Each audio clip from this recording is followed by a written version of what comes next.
Thank you to everyone who's logging in. We're going to wait one more minute before we go ahead and get started.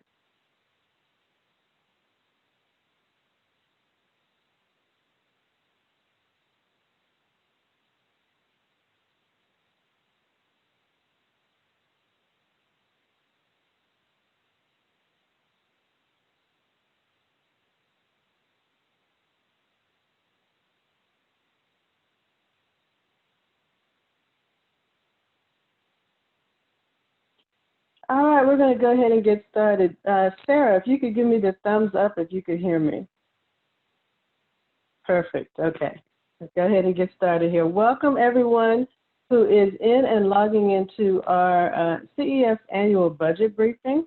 We are very pleased that you are here with us. My name is Valerie Williams. I'm with the National Association of State Directors of Special Education, and I'm CES president this year. I hope everyone is well, and we are very pleased that even in the middle of the pandemic and the times that we find ourselves in, CEF can and has continued its advocacy for education funding. We were having a discussion about 10 minutes ago about how we're finding more and better and creative ways to get our message across, more effective ways actually to even amplify our message right now, which is likely why we had record registration for this event, and I see people are still coming in. So in addition to discussing education funding and its necessity broadly, we're also going to be discussing some of the need for education funding at this particular time during COVID-19 because it is relevant.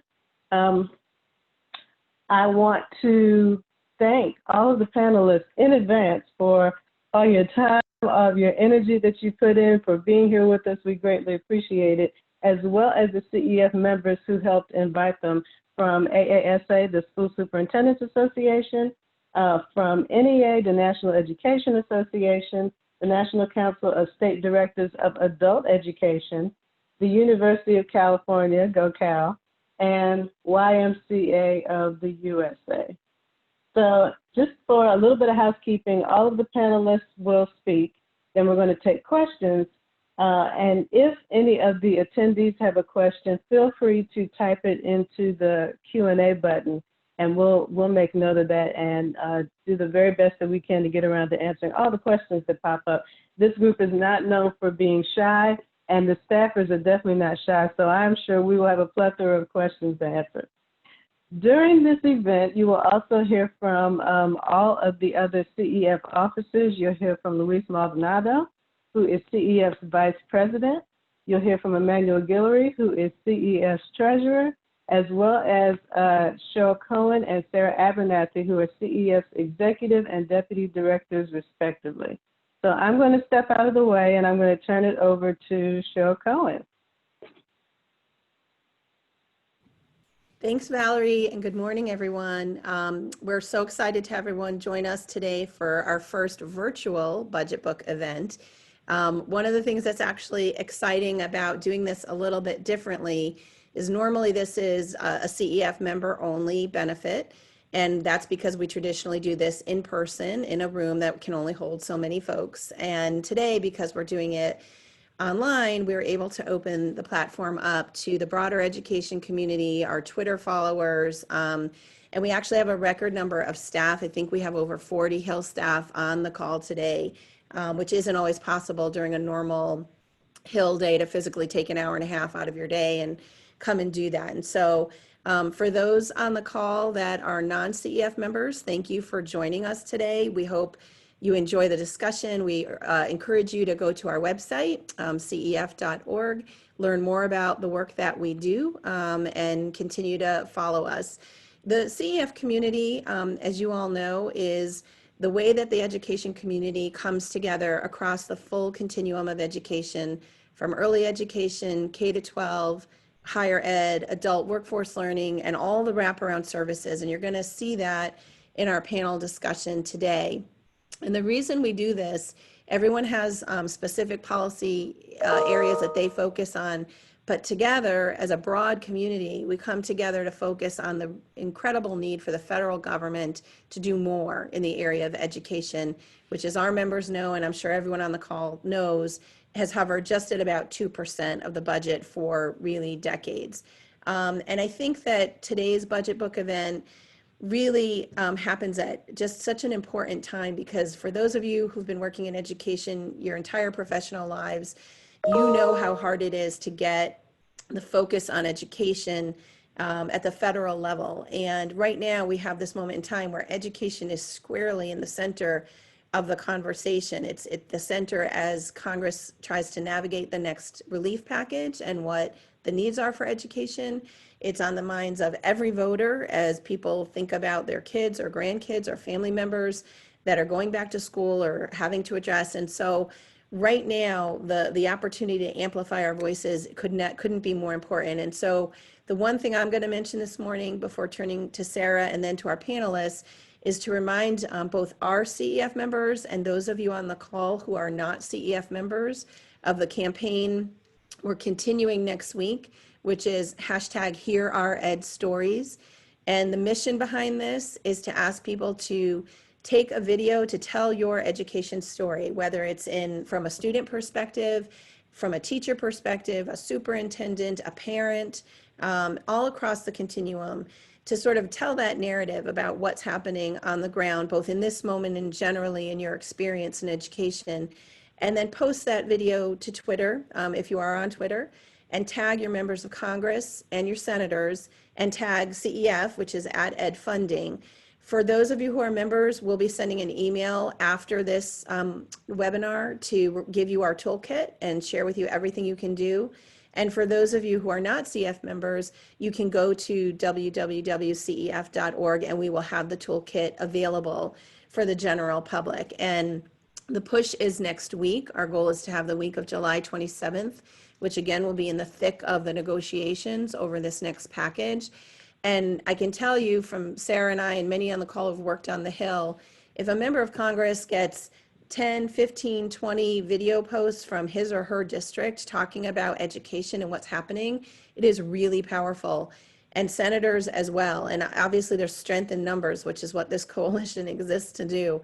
So we've tried this before. We recognize not everybody is comfortable doing a video. There are different ways to contact your members, but social media and video is kind of king right now. It tells the story like nothing else. And so we want to urge everyone on this call. We have such a great turnout to not only participate yourselves, but to share this effort with your network and really urge people to kind of maybe get over that hump of shyness, or, you know, obviously if there are limitations with your professional, there's an angle to that, we understand, but push this out broadly and far, because this is the window. And if we can really generate content and videos to members, we really can shape the debate. We can point the media to what's happening as well, can help amplify it.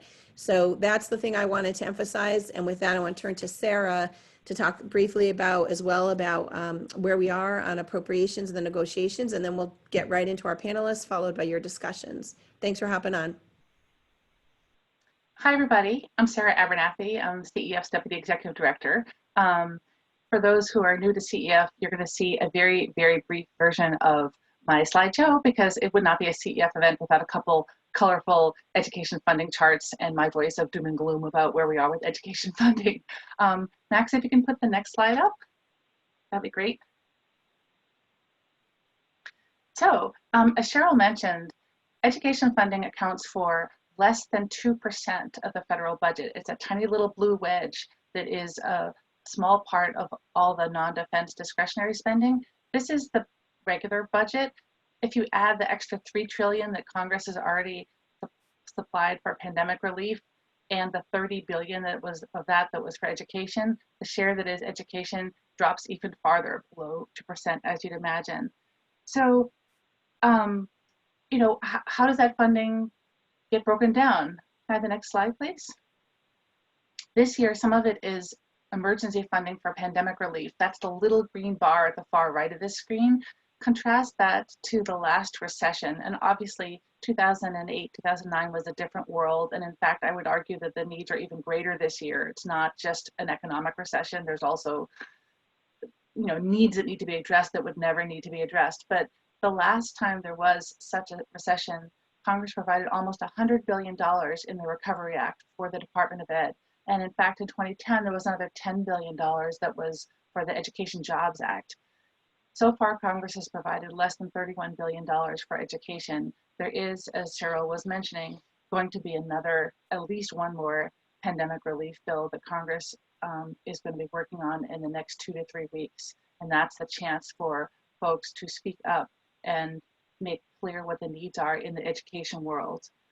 The next slide, Max, thanks, shows this is the regular funding bill for education. And there's obviously federal education funding that occurs outside of the Department of Ed. There's Head Start in HHS, there's childcare programs, there's museums and libraries, there's a lot of job training programs in the Department of Labor. But we tend to use the Department of Ed as a proxy for all federal education funding. And the yellow bars for the last 8 or so years and the blue bars that are the proposals for this year show you where the funding is. And you can see that this is in nominal actual dollars. It has really been virtually frozen for 10 years. The green line shows you what, if you kept 2011, if you kept it, kept pace with inflation, where we'd be. And in fact, for 2020, where we are now, that's $7 billion below the 2011 level in inflation adjusted dollars. The scenario is not great.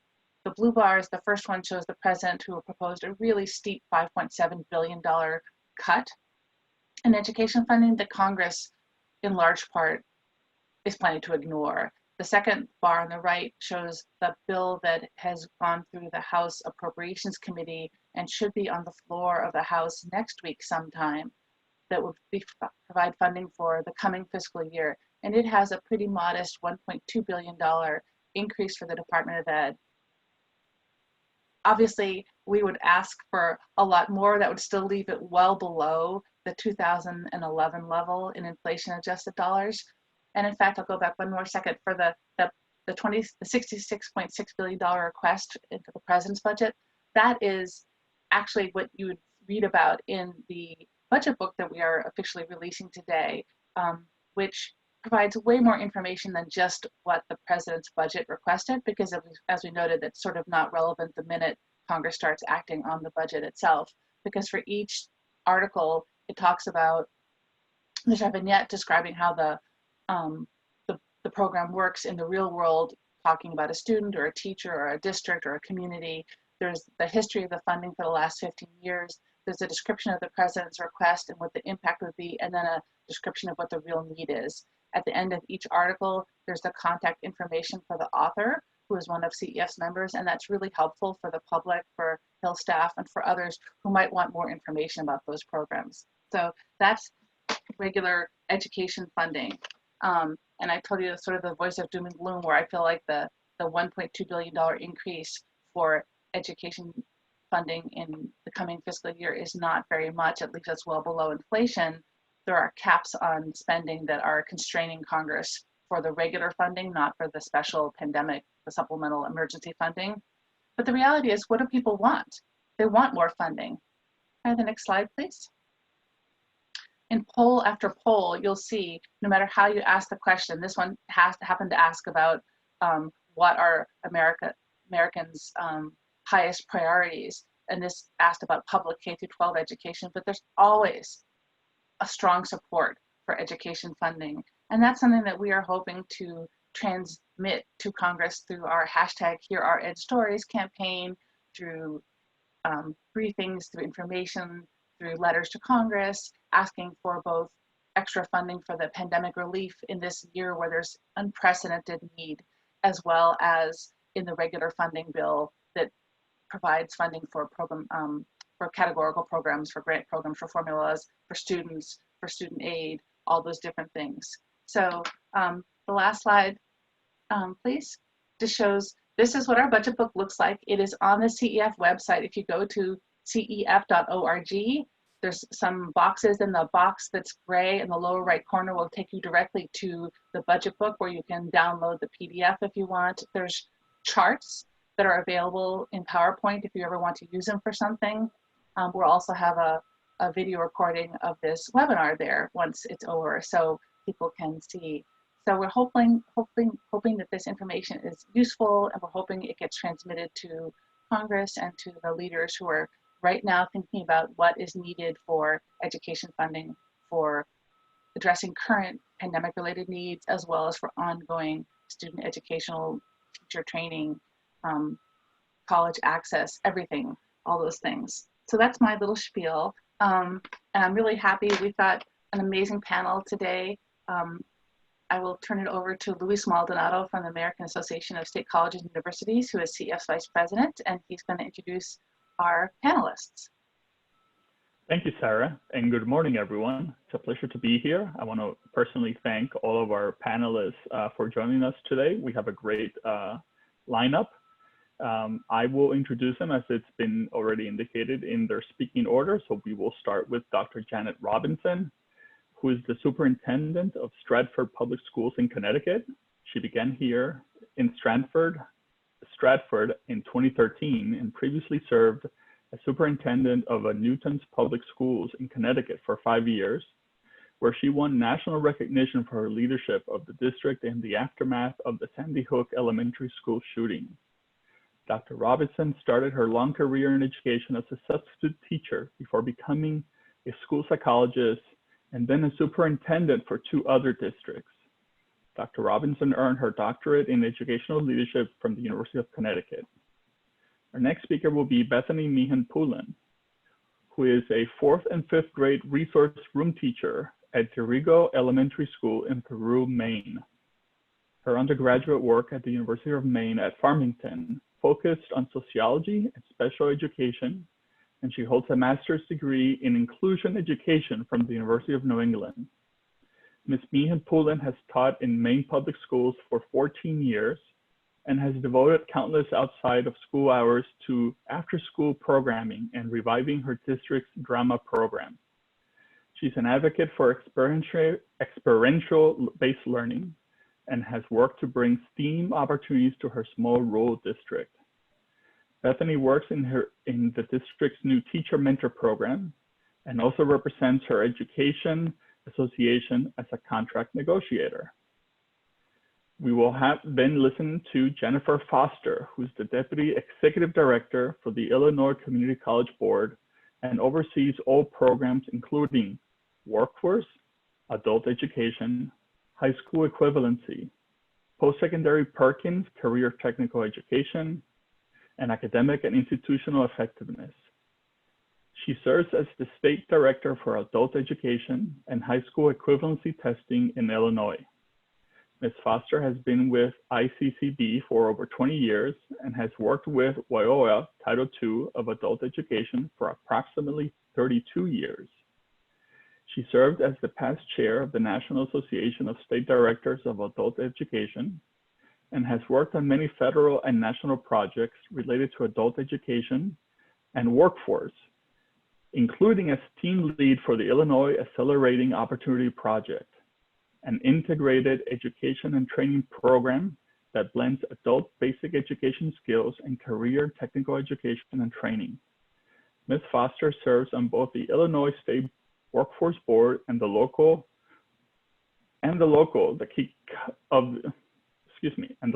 Cook County Workforce Partnership Board. Our next speaker will be Aidan Arasasinam,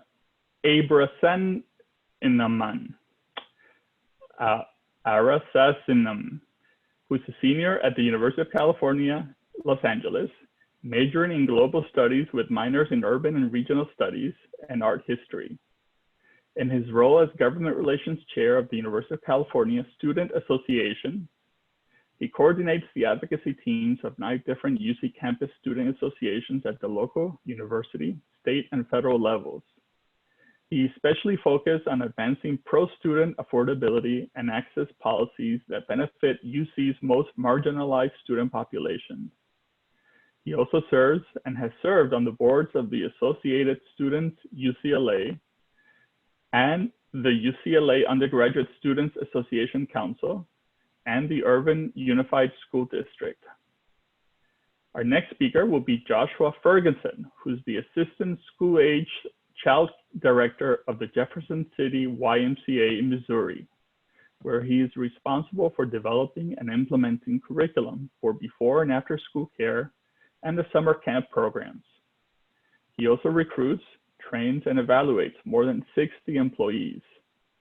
Mr. Ferguson started working at the Y in 2007 and has worked with its summer camps, nursery operations, and before and after school care in several locations. He earned a BS in marketing from Lincoln University and a master's in teaching from Columbia College. So thank you again to all of our wonderful speakers, and I will pass the baton to our treasurer, Emmanuel. And I think we're going to go directly to Janet Robinson for her presentation. Thank you. Good morning. And I want to thank CEF for all the work you do on behalf of our children. And I appreciate that very much. I'm in a school district that is pre-K through 12 and also includes adult education. Our district is sort of a tapestry of diversity of all types.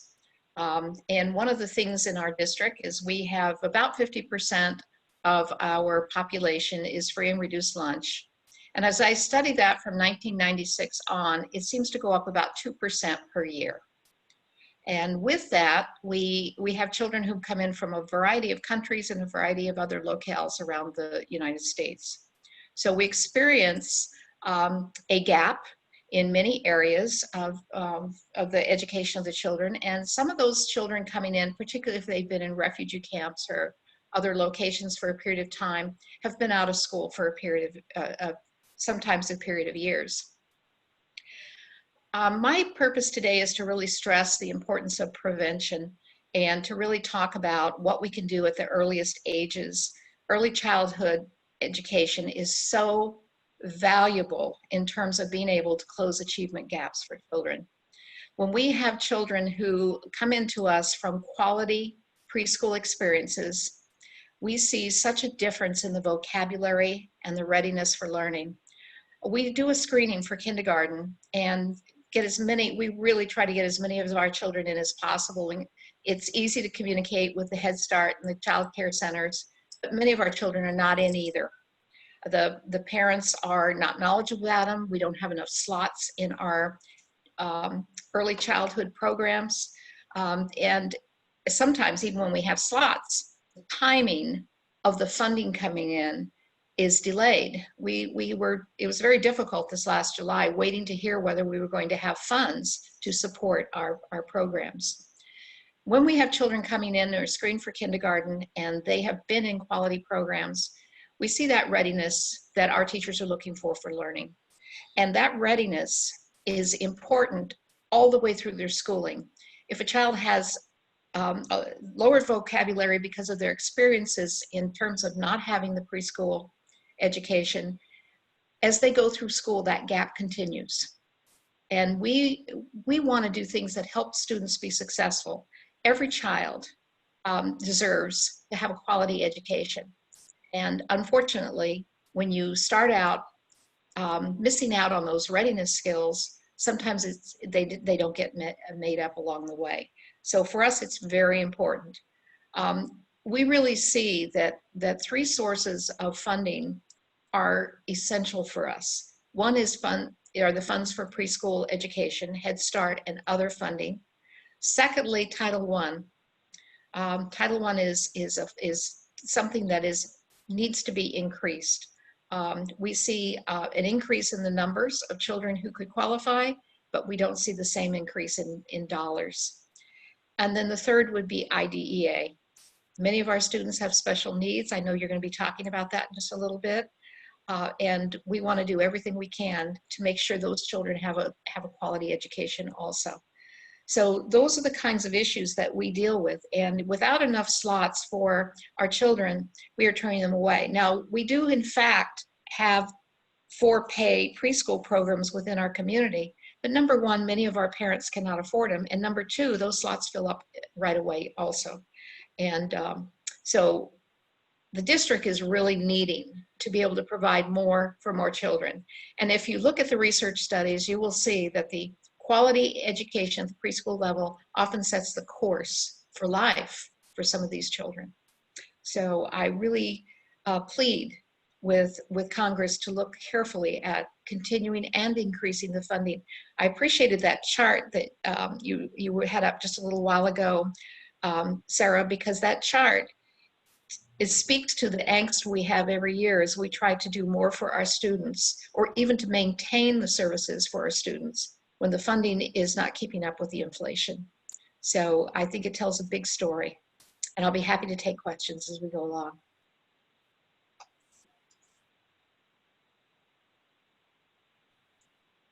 The next speaker is Bethany Bean Poulin, who's coming to us from her unair-conditioned classroom in Western Maine. Thank you. It's really an honor to be here today to share a little bit about what life is like in schools in Western Maine. I appreciate the opportunity to tell our story. Teachers always start out with this disclaimer, you know, I love what I do, when we're about to talk about things that are really hard in our jobs. And it's sad that we feel the need to do that when we're going to raise concerns, you know, because we get that pushback of the rhetoric. Well, if you really loved children, but there comes a point where you can't keep doing more and more with less and less. So I'm here today to talk about some of the experiences I've had as a special education teacher here in a rural community in Western Maine.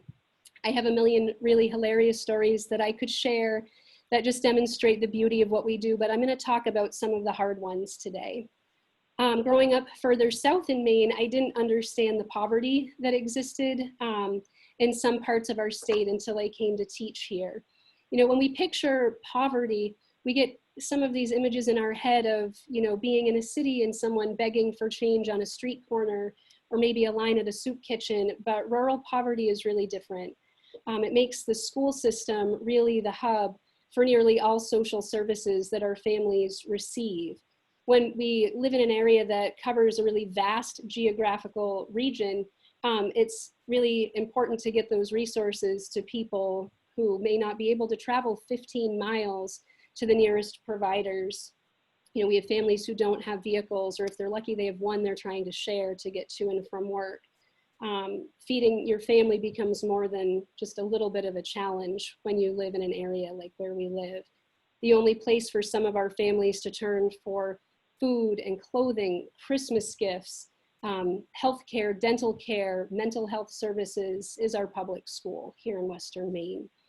Lack of funding is a really big problem here. Being underfunded has really grave consequences for our communities. It equates to staff not having proper training, resources, curriculum, and it leads to really poor learning outcomes for our children. And it's shown. We have abysmal test scores in our area. Our students here in my elementary school are only performing at about 50% proficiency in reading. And our math scores are even worse. Our students only test at about 30% proficiency in mathematics. Our special education department is, we service a large number of students for a small district. My district is only about 800 students, just under 400 are in our elementary school. Yet we have hundreds of students enrolled in special education services. I believe we're just under 200 at the last count. Our general education budget line, when you go through it, is about 3.8 million. And then you jump down to our special education budget line, and that's $2.6 million. It's a significant amount of our budget. And the Individuals with Disabilities Education Act, IDEA, which you hear talked about so much, it mandates these wonderful resources for our children with disabilities that are so needed. But at the time when this wonderful idea came about, we were supposed to receive about 40% of funding for that, and we're only seeing about 13%. And that lack of funding has real consequences. So just to share some of what it feels like, just to get a picture of what it's like to teach in an area with a lack of resources, I just wanted to share some of my experiences with children. My first summer working for our ESY program at summer school, extended school year services, I had a couple of students who just came bouncing in, their siblings, and you know, just joy radiates out of these children. They're just beautiful. And you know, we had some meals left over after lunchtime. We had our little box lunches, and we knew the family might be struggling a little, so we sent them home. The next morning, I'm setting up, getting ready, and they come in and they're just bouncing and so excited. And they said, "We had dinner last night." And I'm not connecting that dinner is a novel thing at all. I'm like, "Oh, well, that's great. What'd you have?" And they said, those burgers you sent home, we got to eat dinner. we got to eat dinner, and our brother got to eat dinner. We all ate dinner last night. And your teacher red flags pop up, and you go, well, how long has it been since you've eaten dinner? And as we got talking through, small children's explanations of life, they really hadn't had proper food for a long time. They had no vehicle. Where they lived was, over, 12 miles from the nearest grocery store, food pantry. And they had a grandmother who could come up once a month to help them shop for food. So once they were out of food, they were out of food. And that, of course, set into motion the school putting out a lot of support to this family that turned out to be a lot more than just food insecurity. We don't really question how much schools provide students anymore. That we feed them breakfast, we feed them lunch, we provide snacks, nor do we really understand the mental health services that we provide on a daily basis. We live in an area where there are long lists to get any kind of help through counseling and social services. And in schools, we offer what we call social skills groups. And, the goal of those things is to help kids, maybe deal with big feelings and teach them skills and strategies. But that type of work that we're doing is going far beyond that. And I had a group one year, we're talking about how to deal with big feelings. And when we're feeling anxious, what can we do? And this floodgate just opened that day of, a boy talking about having a sibling who attempted suicide recently, which opened another student's feelings of having lost a family member to suicide, and another student's feelings of losing a family member to drug overdose. And I'm frozen trying to just listen to them and hear them and help them. And it's hard because we don't have enough social workers in our schools to tackle these problems, and we don't have the resources for families to seek in our community. It's really easy for people to say that families don't seek out the support, when in reality, the support is really hard to find. Our community agencies in rural Maine are stretched incredibly thin. The waiting lists are very long.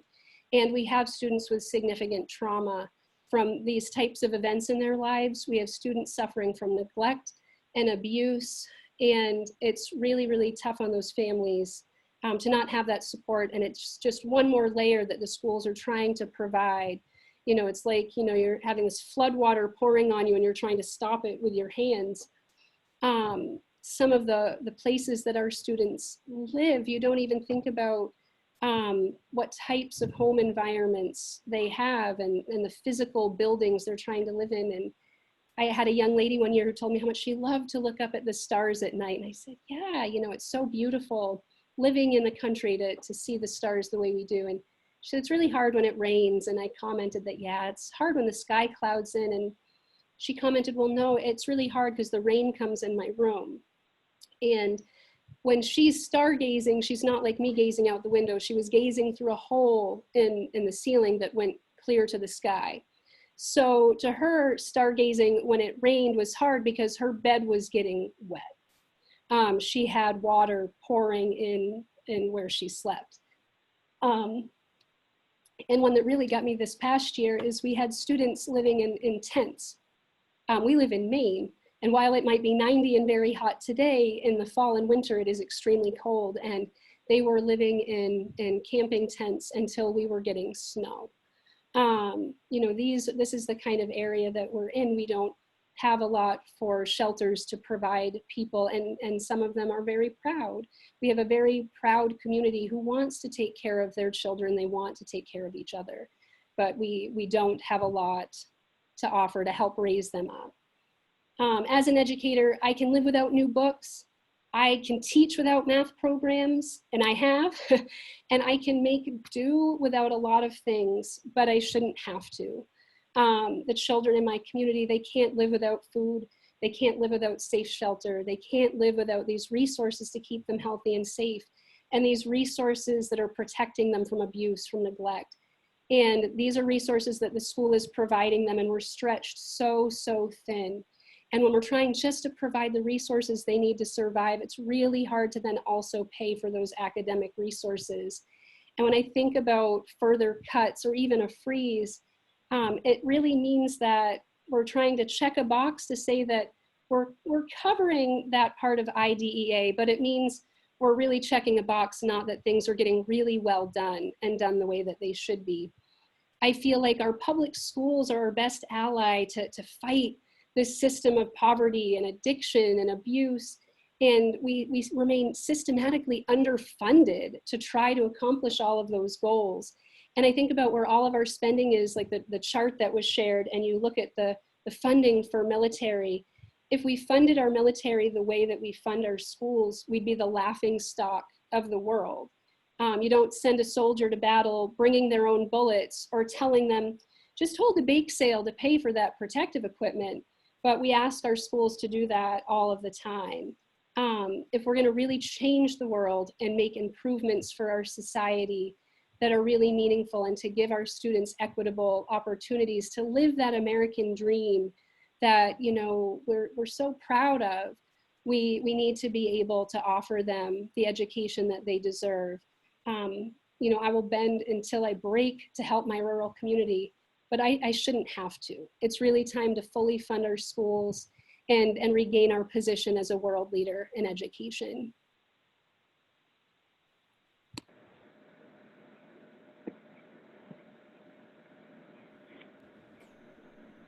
Thank you, Bethany. That's really powerful. Jennifer Foster? Good morning, everyone. I'm going to come from a different lens, and as Bethany was talking about her students, I'm going to talk about those students' parents and the services that we provide in Illinois. I want to start by saying that we provide services in adult education in Illinois to urban, rural, metropolitan areas. And currently there are 1.2 million individuals in our state without a high school diploma. Another 2.7 million individuals where English is not their first language spoken in their household. So as we move through my portion of the presentation today, I want to talk about those students, any student that may be 16 years and over who is a high school dropout, or they need to upgrade their English language skills. So, next slide. So just to give you just some benefits and uses of our funds, in Illinois, we serve approximately 60,000 students annually.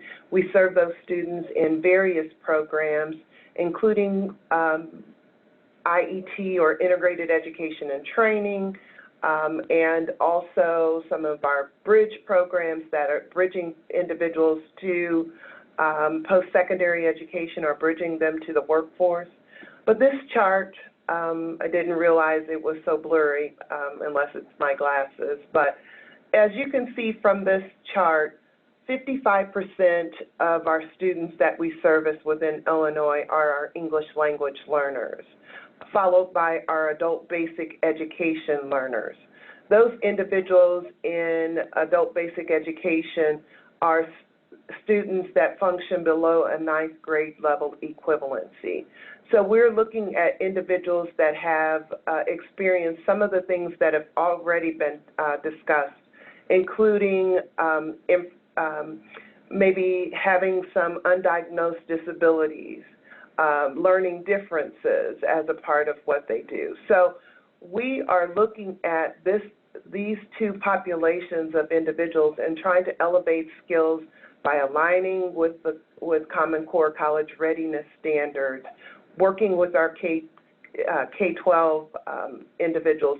When I mention Title I, I'm talking about Title I from a Workforce Innovation and Opportunity Act. Title II is adult education. So we try to provide professional development to more than 3,000 teachers within the state, helping them in their classrooms. Books have already been mentioned, and other supplies have been mentioned.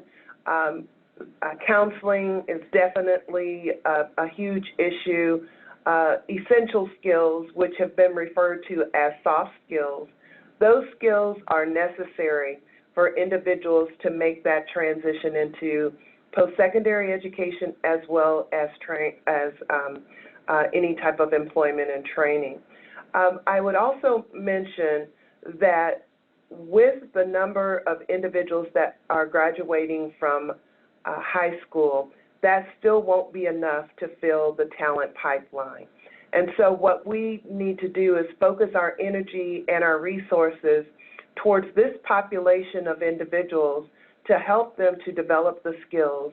And as you notice here on the slide, we talk about accelerated blending of training and basic skills, working with career and technical education, working with several training programs, looking at stackable credentials and industry-recognized credentials. Adult education has changed in terms of just being a literacy-only program. It is now focused on so many more things, including literacy. Next slide. So in Illinois, what we've tried to do is develop a strategic plan for adult education. And you will notice some words here. I won't go through the whole thing, but our vision statement and of our strategic plan is expanding career pathway opportunities in adult education. So it's from those individuals that are non-readers or non-language speakers all the way to preparing them for post-secondary education and training. It talks about partnership, it talks about stakeholders, it talks about statewide education and training and employment. It talks about greater equity. It talks about sustainable career pathways. And especially as we're dealing with this pandemic of recent, we want to make certain that we are working with our students in order to gravitate to those professions or to those sectors or industries that will yield them the best in terms of a family sustaining wage. Next slide. So the four goals that we have concentrated on, and I've mentioned this already, which is scaling effective models and strategies from across the system. What is working? What is not working? How do we capitalize? How do we develop this comprehensive career pathway system? And how do we make certain that we are working and providing professional development and working with our students in order to make certain that they have access? Increasing post-secondary transitions and credential attainment. Like I said previously, adult education has changed in terms of being literacy only. All of these skills are very important in order to get individuals into the workforce and making certain that we're providing them with those in-demand occupations and that they're earning those credentials that are necessary.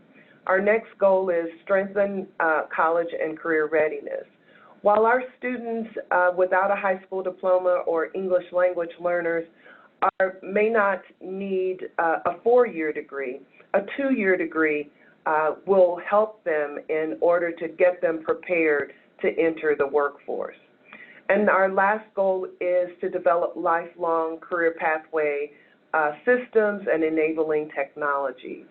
So making sure that as we have a very transient student population, they want to come in and out of education. So we want to make certain that we have those stackable credentials. We want to make certain that individuals are developing those technical skills, those basic literacy skills like math. Bethany mentioned that she's working in the math classroom. These are definitely things that we need to focus on. Our students, on average, we spend about $738 per student. Not a lot of resources going to the adult education population. Next slide. So as we talk about the impact of COVID-19, we talk about technology gaps. We are expanding our efforts. We are looking at our curriculum. We're trying to put it online, and this all caught us all by surprise. So we're trying to make certain that we're meeting the needs of not only our students, but also our teachers. Some of our teachers are not technology ready in order to do. So we've had to make certain that we provide those professional development, get them access to technology. Some teachers don't have access to technology within their area. We're dealing with rural areas. Broadband is a huge issue. So we need to make certain that we are looking at technology access for our students in terms of computers, tablets, internet, hotspots. Some of our community colleges have expanded their internet access so individuals can drive on campus in order to access technology from the parking lots. So we've transitioned to remote, online, distance education, teacher supports, student supports, and additional platforms for other technology solutions.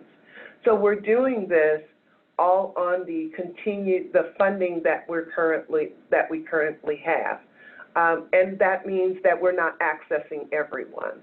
So the increase is definitely something that's needed. So those essential skills, as we partner with different organizations, we're partnering with our Department of Human Services, trying to make sure that those basic needs of our students are met, and then we can get into some of the other skills.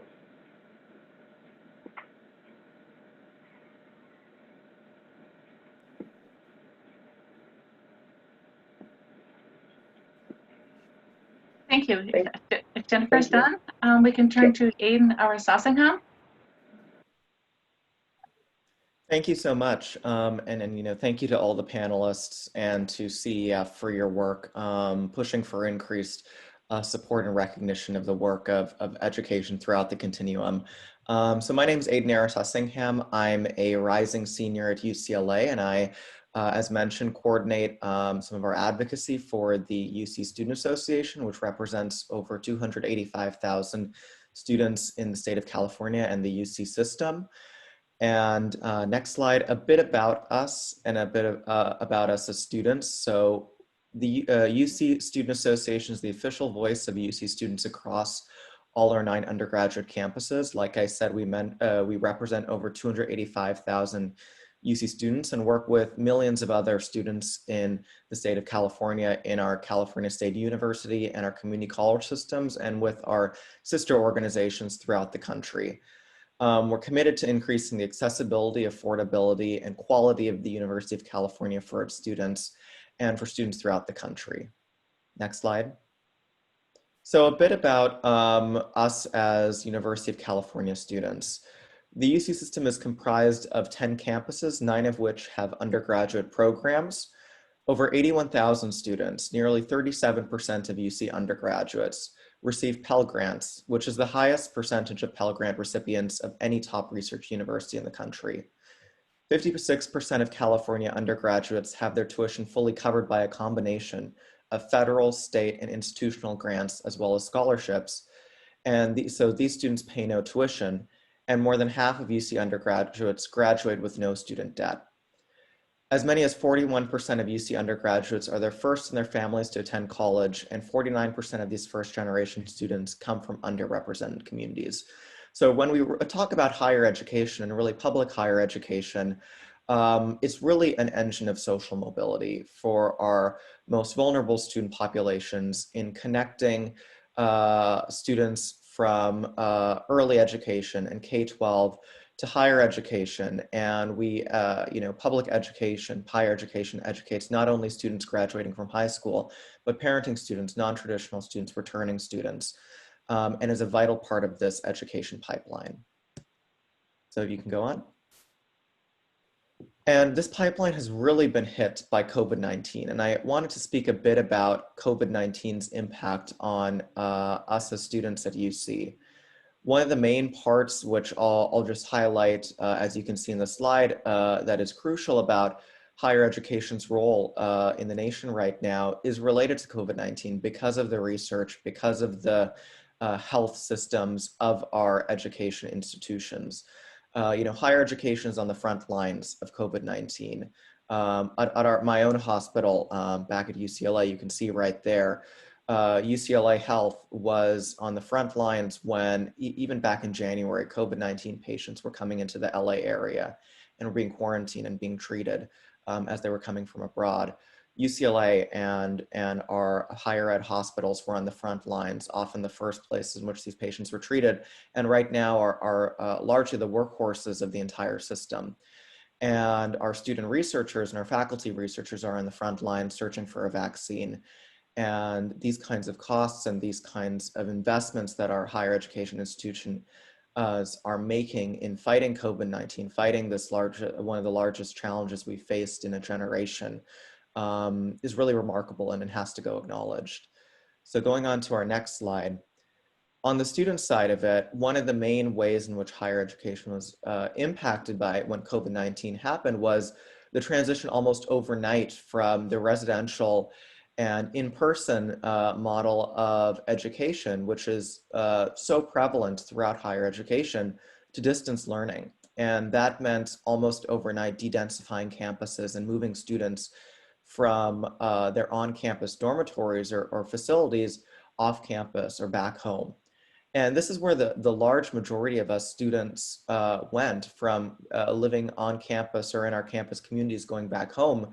But I also want to share that that isn't a monolithic experience for many of our students. Many of our students who live in off-campus housing are still stuck in housing contracts with private landlords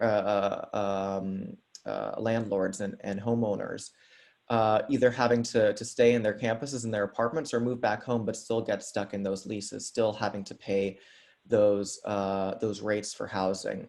For students that that don't have a home to go back to, students that are housing insecure, that are former foster youth, some universities, like UC, thankfully, kept dorms open or kept facilities open at cost so that students could continue to live there. But housing insecurity among students has really shot up as a result of this pandemic, especially for students that don't have a home to go back to. And if you go to the next slide, once students have their housing situation stabilized, over the past few months, it's been distance learning, mostly through platforms like this, like Zoom, attending class, attending discussion sections, attending lectures through their laptops. And even going into fall at UC, fewer than 15 to 30% of classes per campus expect to resume in person. And that is largely the same for institutions throughout the country, either having small in-person components or moving completely online for the rest of the year. And for students with access to technology, that transition has, yes, been rocky, but for students without access to technology, closing that digital divide has been even more difficult. And, just sharing the experiences of my friends and my classmates, part of it is the distance and distance learning. Higher ed students hail from throughout the country, throughout the world. And, for us, for California students who might attend East Coast institutions, your 8 a.m. discussion or your 8 a.m. lecture is at 5 a.m. And it's even worse for Hawaiian students, or even worse for our students in other U.S. territories. So there's the time component of distance learning, which is incredibly grueling on our students, but there's also the access component, because for students in different parts of the country, in rural areas, in areas that are digital deserts, broadband deserts, inconsistent access to internet and inconsistent access to education technology means that the evening of the playing field that higher ed can often afford students when you're in the classroom, and when you're in the classroom together, is no longer there when you are forced to face broadband speeds that don't allow you to attend class, or you're working in a household where multiple members of your family are using internet or don't even have internet at all. So this digital divide, it continues to be a lingering issue and will continue to be an issue going into the next school year for millions of students nationwide. And if you go to the next slide, The fiscal impacts on our institutions are also really dire. And, as a student organizer and activist myself, like, I recognize that usually students and their institutions are often on opposite ends of budget issues, especially related to tuition and fees and things like that. But really, the kinds of deficits that our higher ed institutions are facing are often because our higher ed institutions, when crisis came, when COVID-19 came, did the right things. They followed the right playbook. Many higher ed institutions nationwide offered refunds for students to move out of off-campus housing. They kept their student workers employed through the rest of the academic year, and they provided initial startup subsidies to help with closing that digital divide and addressing COVID-19. But these costs have been incredibly burdensome and devastating to our higher ed institutions. At UC, for example, the total costs as a result of COVID-19 are up at 1.7 billion. And that's a combination of direct expenditures that I talked about on the health side of things, actually caring for, addressing, being on the front lines of COVID-19. And then also when it comes to lost revenues to campuses because of shelter in place orders and because of losing the kinds of opportunities that our students and our institutions rely on in order to really fund our education. So these devastating costs have been devastating to our student experience so far, and they're likely to continue throughout the rest of fall and into the future.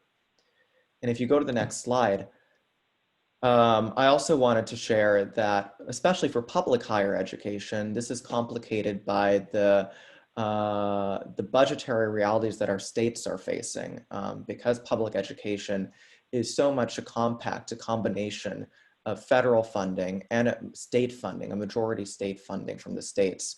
So meanwhile, state governments nationwide are struggling to balance budgets. And if we think back to the recession of 2008 and 2009, higher education was often the first place on the cutting block when it came to budget cuts.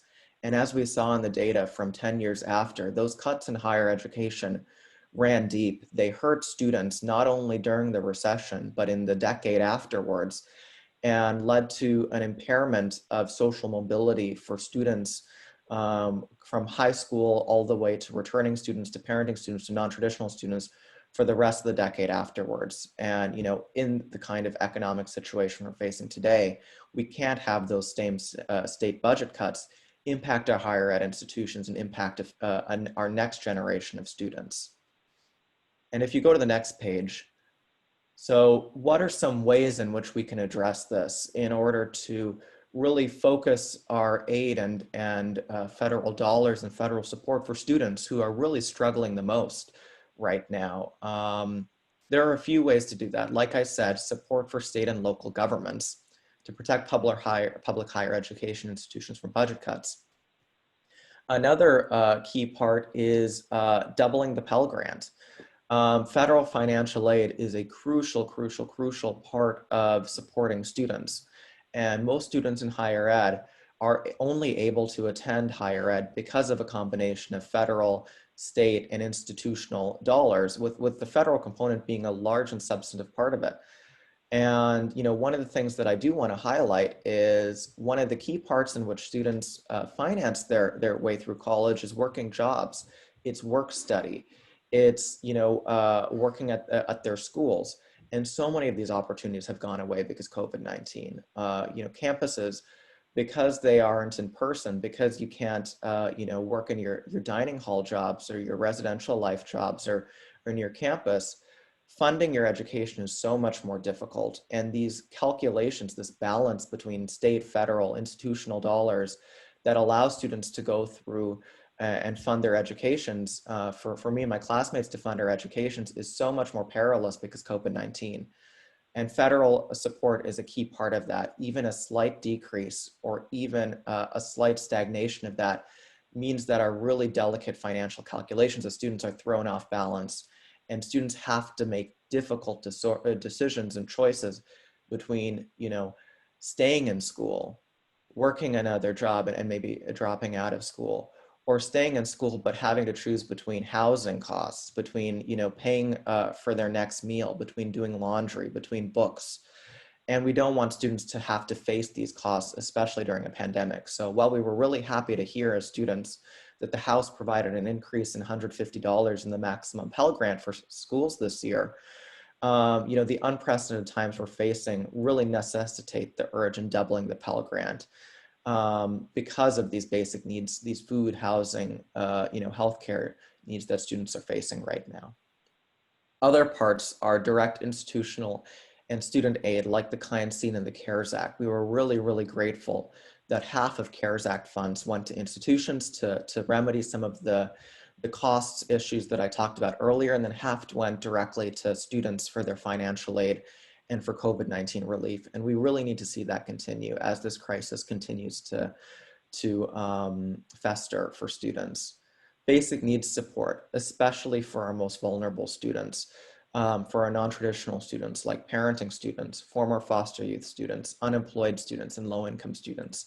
That is really essential right now, that basic needs support to help students with their food insecurity, their healthcare insecurity, and their housing insecurity. And then technology support, like I mentioned, for closing the digital divide, which will only continue as most higher ed institutions nationwide are either hybrid or all remote. And then student loan forgiveness. Students, all of this I'm talking about with the added burden of paying for student loans and for recent alums to pay student loan repayments, continued moratoriums like the ones we saw at the beginning of this pandemic are vitally necessary. And then finally, extension of federal research grants that support our graduate students and our student researchers who are working all hours of the day, all hours of the night, pushing for the kinds of groundbreaking research that we need in order to solve this pandemic and create a vaccine.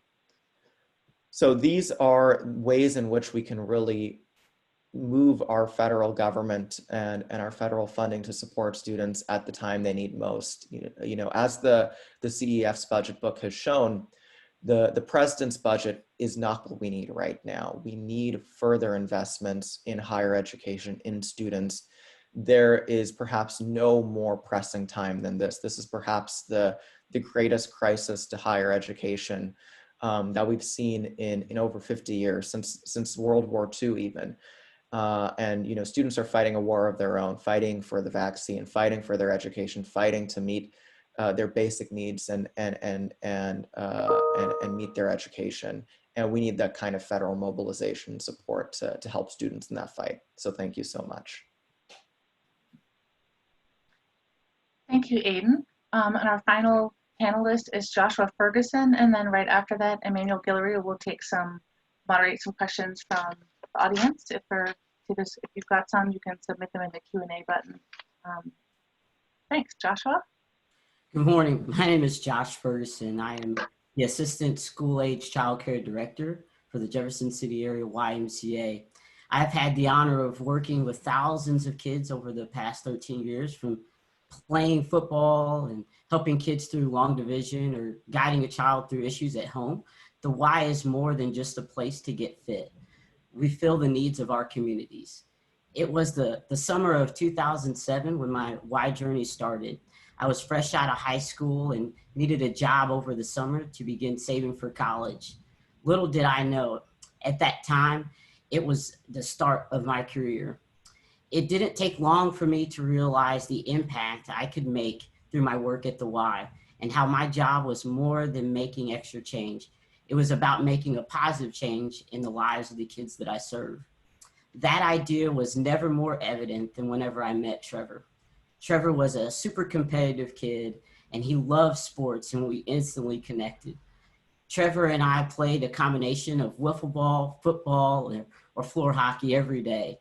My heart dropped the moment that I found out that Trevor's father had passed away suddenly.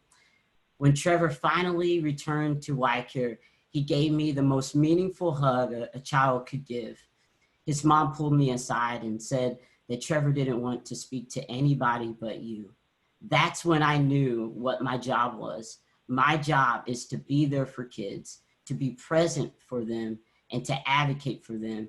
And that is why I'm here today to speak about the importance of educational funding.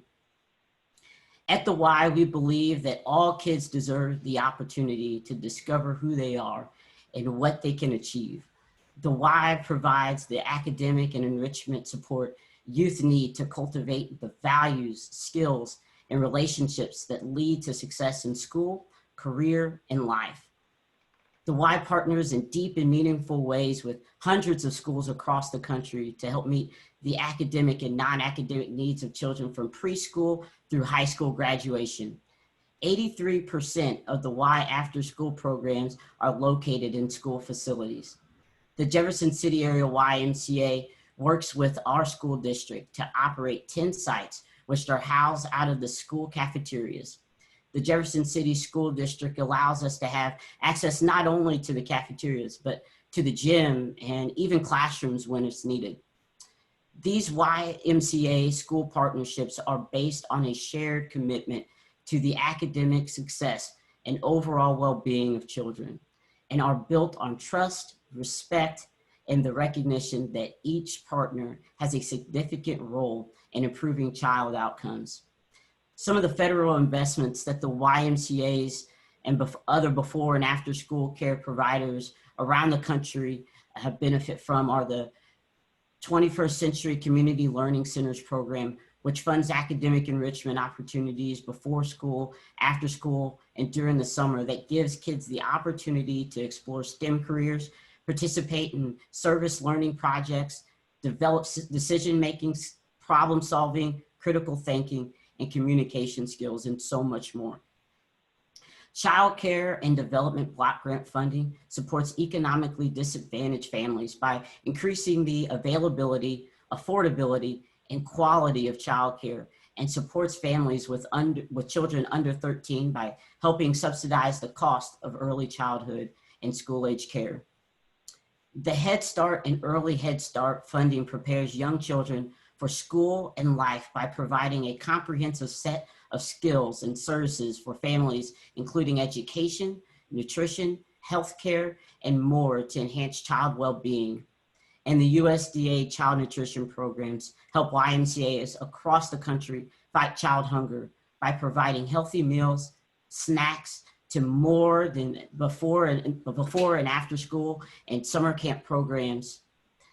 The last year, the Y provided 22.4 million meals and snacks to more than 560,000 youth through more than 5,200 YMCA year-round food program sites. And this effort has only grown during the COVID-19 pandemic. Food programs have been a lifesaver for families during the pandemic. In the Jefferson City area, we are fortunate to have a school district that provide meals to families that need it. Across the country, other school districts and YMCAs echo these actions. Unfortunately, that is not always the case. Children around the country struggle with hunger. I have witnessed this firsthand. I have seen kids hoard food and steal food because the meals that they receive at the YMCA are the only meals that they will get. I have seen kids do the same to provide food for their brothers and their sisters because they didn't know that that afternoon snack of a sandwich would be their dinner or not. These nutrition programs are a necessity. As many have experienced, the COVID-19 pandemic has revealed challenges that need to be addressed.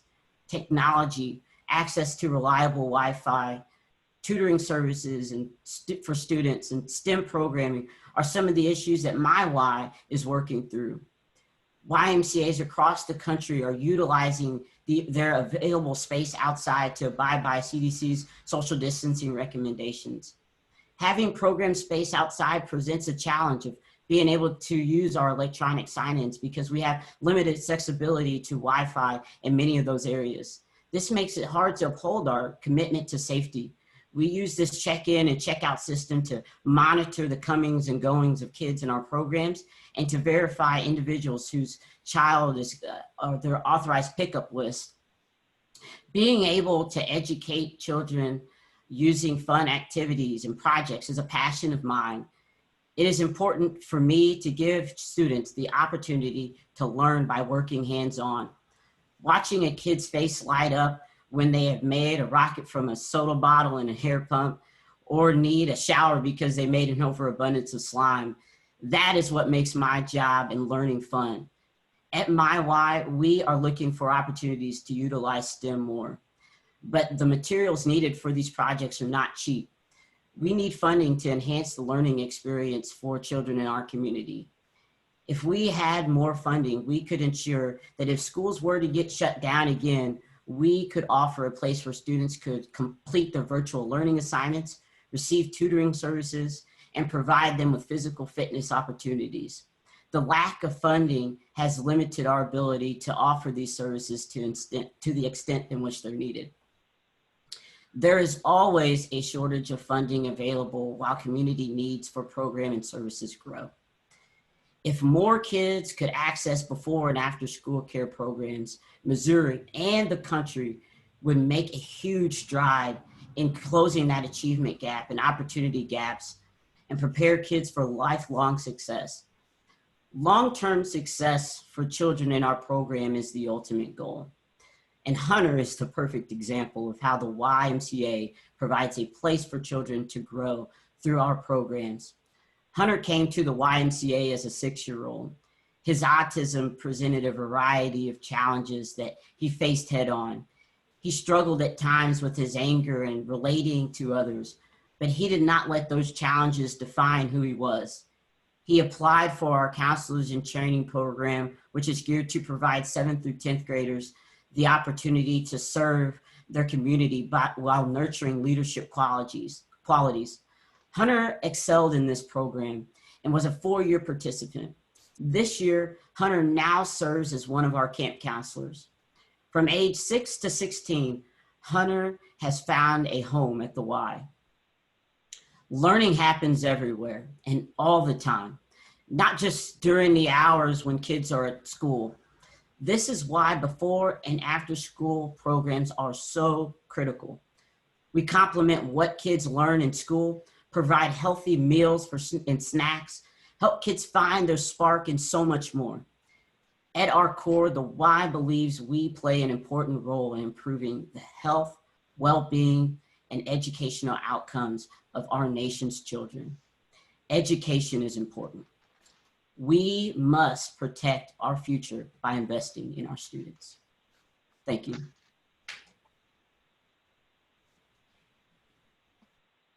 Hi, Joshua. I'd like to thank you for that very, very good presentation. And also from all the panelists, thank you so much for taking the time out to do this briefing. I know that this is very beneficial for the participants on the call and definitely for those of us that are part of CEF as well. So I have a few questions that I'd like to ask you. We have 15 minutes, so we don't have a ton of time, but I think that we can still talk about some things that are pretty compelling. So I would like to say that on the minds of all of us is the fact that COVID-19 has just drastically impacted our country in so many ways, especially our educational systems. And some of you have spoken about the impacts of COVID-19. Aiden, you'd given a great presentation on how it's impacting the institution there, University of California. And Jennifer, you did touch on some of the impacts of COVID-19 in your presentation as well. But I would like to hear from Dr. Robinson, if maybe you can share, and Bethany and Joshua, if you can share how COVID-19 is impacting your areas and what would your needs be in moving forward in order to be successful in a COVID-19 world. Thank you so much for asking that question. COVID-19 is dominating our world, and we had to dismiss school in the middle of March, and we had been doing a lot of work with teachers on using technology in their teaching and so forth, but certainly we were not prepared for this sudden and very immense change. And we, as I mentioned earlier, we have a poverty rate of about 50%. So we have sections of town that have no Wi-Fi whatsoever, and that was difficult. We, fortunately, through some corporate partners, we received 2 very small grants, but they were wonderful, $25,000 and $30,000. It's amazing what educators can do with a little amount of money. We aren't accustomed to having big sums, and for us this was wonderful. We went to homes and we delivered Chromebooks to every student that didn't have one. And we also got some hotspots through those private grants, and delivered those. Our technology folks and the people in the schools put themselves at risk to go into homes and make sure that every child had what they needed so they could be online. It was difficult. It was a very difficult time. I'm proud of our teachers. It couldn't have been done without their adaptability, their caring about kids. We had a number of students who, even when we delivered these, we still had students who were not checking in. And we had what we called all hands on deck. Everyone, if we had a kid we weren't hearing from, everyone was calling, trying to locate that student, find out what was going on, because that's where we lose kids. We know that our time out of school was not the same education they would have had if they'd been in the classrooms, but at the same token, we didn't want them to lose anything. We also were worried about what was going on in some of our homes and what kinds of things might be happening to students, and we had no way of seeing that. I think there's a great deal of trauma that goes on in students' lives, and school is the structure they have. And school's often the safest place they're in. And that safe place was not accessible to them now. So those were tremendous concerns. So we had social workers calling and checking on as many kids and families and say, what do you need? Our community, with our community services, was and is still meeting on a regular basis, talking about food insecurity, what we can do to help people in the community, but especially families. In one case, the Connecticut Food Bank is still bringing a truck once a month up to one of the schools, and all the teachers volunteer to help distribute food once a month. But that's not great. We also serve hundreds of meals every single day at 3 of our schools so that they can be accessible, and then 2 of our community centers. And that is our district food service. So we are still feeding breakfast and lunch to so many students that really need that. I Bethany's story about the children talking about, well, they got dinner. Yes, sometimes those breakfasts and lunches, the grab and go we give those kids becomes the dinner too, if there's anything left. So it's been very difficult. Right now, Connecticut has an infection rate of COVID-19 that's probably one of the lowest in the country. We're talking about opening school in the fall, and the concerns of parents are tremendous. Concerns of teachers. So we are doing what we can to plan how we're going to open. How do we also service our families who feel afraid to send their children back to school, and make sure that they get what they need. So yes, we have a CARES Act. We haven't seen the money yet, but it's not going to be enough to provide for all that we need to do. A great concern for us is social emotional learning, and having really trauma informed staff that are familiar with dealing with what we may have to deal with when they come back.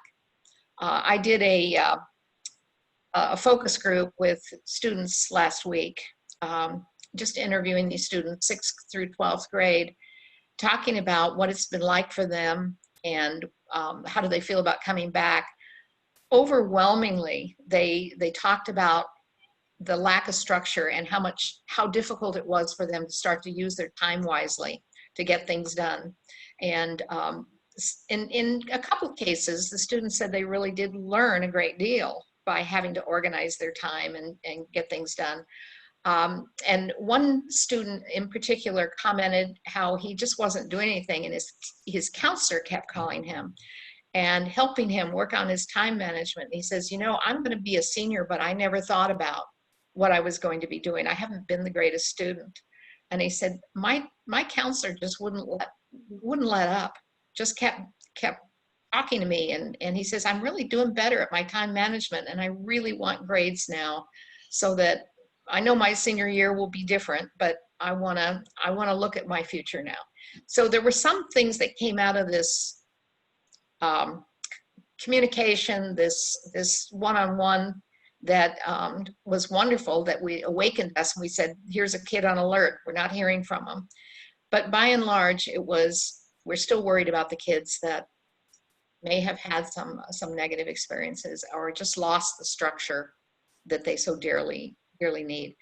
And I'm going to tell you, the CARES money is not going to give us all the social emotional learning that we need, is not going to give us all the PPE that we need. My staff donated PPE and thermometers to the first responders when we were out of school. Now we need to get all of that refurbished, and the supplies for kids coming in, and extra concerns about, are they behind in academics? That's the least of my concerns, but that is something we have to worry about. So we are really hoping that they will look for some more funds, because this isn't going very far for us. And this was a year that we had tremendous budget cuts because the municipalities didn't have the income that they normally have. And so they need help too. I could go on, but Emmanuel, there are probably other people that can speak to this. Thank you, Dr. Robinson. Yes. Bethany, would you like to share with us how COVID-19 is impacting you in your area? In Western Maine, I feel like the pandemic has really magnified all of these current concerns we have around health, safety, students having basic needs met. And as a special education teacher right now, we've lost a lot of direct instructional time with students. We've had students that were very difficult to reach. We have very poor broadband access. It's why I'm at school to speak with you today, because I can't rely on my internet at home to give me what I need. With the school closures, we're going to owe a lot of our special education students compensatory services. And if we need to move in and out of digital learning this year, we need to invest in our broadband systems here in Western Maine. Our school system, like many others, had to set up hotspots for students to work with last year. It makes it really hard to meet in a Google Hangout or a Zoom meeting when you're crackling and you're trying to demonstrate things for kids. And I met with every single one of my students, had a daily group 5 days a week. And oftentimes we were interrupted by, freezing and having to log out and log back in. And that in and of itself is a huge challenge to provide the service and then to make up lost service. It's definitely going to be a challenge moving forward. We have about 385 students in my building when we're all here together. And we have about 58% of those students receiving free and reduced lunch. So they didn't have the resources they needed at home. We released about 155 computers or iPads to students to try to give them that access at home. But again, the internet not being reliable is just another layer to trying to scramble to provide quality education digitally in an area that's ill-equipped to do it. Going forward, we're looking to reopen our summer schools next week in person. I will be here teaching kids live. I'm really excited to be back. We're very fortunate in Maine to be in a very good place. Health-wise, we're very grateful to our leadership for that. But with that comes a lot of cost to be busing students here, to be providing PPE for our staff, to be setting up, stations for sanitizing and to take temperatures, and all of those systems cost money. And we're in a district where we already don't have money to provide day-to-day things like books and staff training. So to provide these things is a huge expense. Our life skills program is starting back up next week as well. We have students who require toileting assistance, bathing assistance. We have students coming in with significant behavior problems. They may be violent, they may attack or scream at staff. So having the proper PPE to keep ourselves and children safe is really important, and it really comes at a great cost to the district. So right now, in light of the pandemic, we're going to need money to meet those needs. Thank you so much, Bethany. And Joshua, how do you believe that COVID-19 is impacting the Y and what it is that you do there and the services you offer to the students? Yes, absolutely. COVID-19 has definitely presented challenges for us.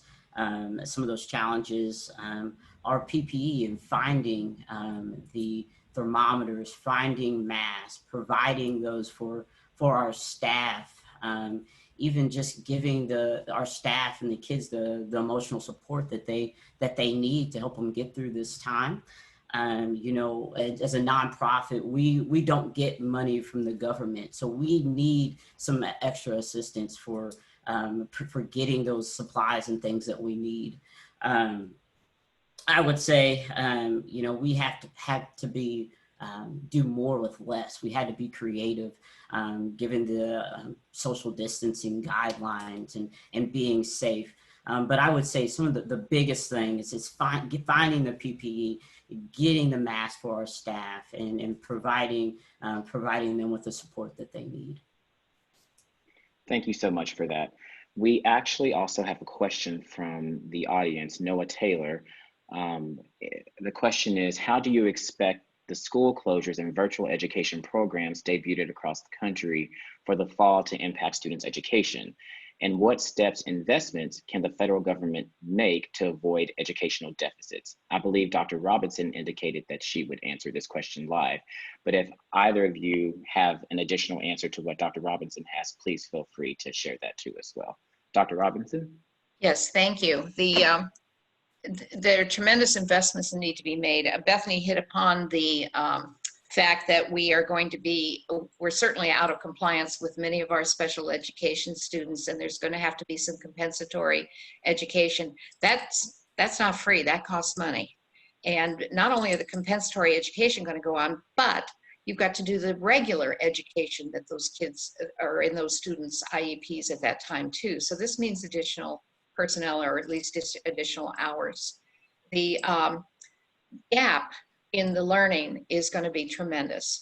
There are children who were in homes where there was a lot of support and they were able to have someone help them along, and that's great and wonderful. But there were many children who mom had to go out the door to provide healthcare services in homes or whatever the work was, and the children were left alone, and they didn't get that kind of support.